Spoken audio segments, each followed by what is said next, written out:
प्रिय मित्रों, पौराणिक कथाओं के अनुसार शेषनाग के कई अवतारों का उल्लेख मिलता है, जिनमें राम के भाई लक्ष्मण और कृष्ण के भाई बलराम मुख्य हैं। रामायण के अनुसार महाराज दशरथ के तीसरे पुत्र थे लक्ष्मण। उनकी माता का नाम सुमित्रा था। अपने जन्म के तुरंत बाद लक्ष्मण तब तक रोते रहे जब तक उन्हें राम के बगल में नहीं रखा गया।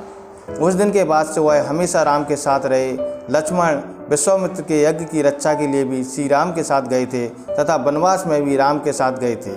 उनकी भक्ति ऐसी थी कि उन्होंने अपनी पत्नी उर्मिला को अपने साथ जंगल में ले जाने से मना कर दिया। वहीं लक्ष्मण ने 14 साल तक सोने से भी इनकार कर दिया ताकि वह दिन रात अपने भाई प्रभु श्री राम की सेवा कर सकें।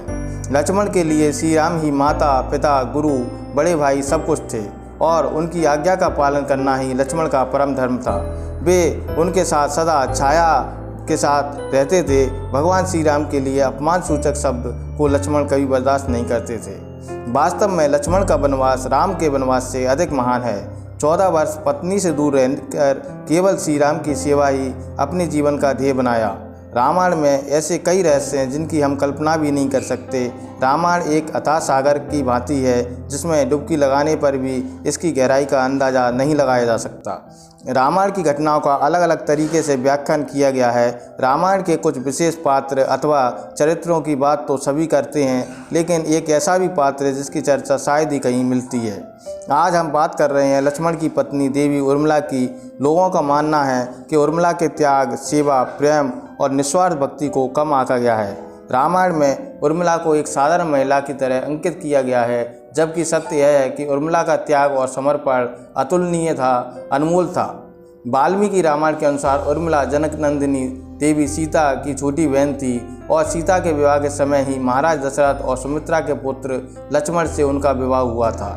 जब राम और सीता के साथ लक्ष्मण भी वनवास को जाने लगे तब उर्मिला ने लक्ष्मण के साथ जाने की जिद की। उसने बहुत मन्नतें की कि वह भी अपना पत्नी धर्म निभाना चाहती है, अपनी पति की सेवा करना चाहती है, पति के हर सुख दुख का साथी बनना चाहती है। पर लक्ष्मण जी ने कर्तव्य और धर्म की दुहाई देकर उर्मिला को वन जाने से रोक दिया। लक्ष्मण ने उन्हें यह कहकर मना कर दिया कि अयोध्या के राज्य को और माताओं को उनकी आवश्यकता है। उर्मिला के लिए यह बहुत कठिन समय था, ऐसे में जब वह नववधू थी और उसके दाम्पत्य जीवन की तो अभी शुरुआत ही हुई थी।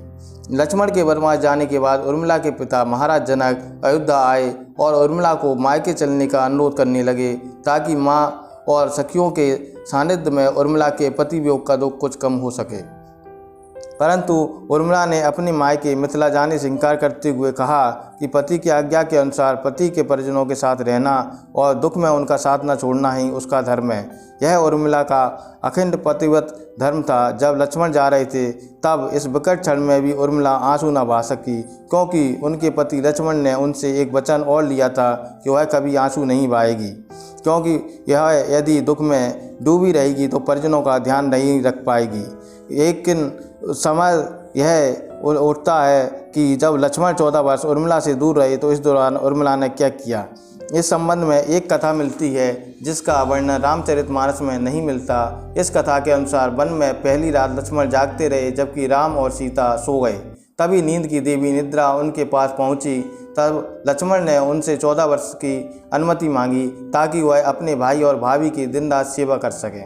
देवी निद्रा उनकी भक्ति से प्रभावित हो गई, लेकिन प्रकृति के नियम की मांग थी कि लक्ष्मण के हिस्से की नींद को बोझ तो किसी और को उठाना ही पड़ेगा। लक्ष्मण ने कहा कि मेरी पत्नी उर्मिला के पास जाओ, उसे इस स्थिति से अवगत कराओ। देवी निद्रा उर्मिला के पास गई।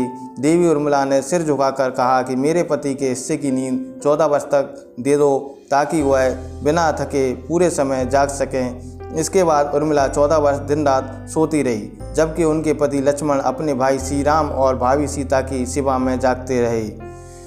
रावण के पुत्र मेघनाथ को जो व्यक्ति 14 वर्ष तक सोया न हो वही मार सकता था। हालांकि लक्ष्मण अपने भाई श्री राम और भाभी सीता की सेवा में इतने लगे रहे कि वे 14 वर्ष तक सो भी नहीं पाए और उधर उर्मिला 14 वर्ष तक सोती रही। जब लक्ष्मण श्री राम और सीता के साथ अयोध्या वापस आए तो निद्रा देवी आई और उन्होंने कहा कि अब तुम्हें सोना हुआ, क्योंकि वचन के अनुसार 14 वर्ष पूर्ण हो चुके हैं। तब लक्ष्मण जी हंसने लगे और कहने लगे कि यह श्री राम का राज्याभिषेक नहीं देख पाएंगे और उनके स्थान पर उनकी पत्नी उर्मिला श्री राम का राज्याभिषेक देखेगी।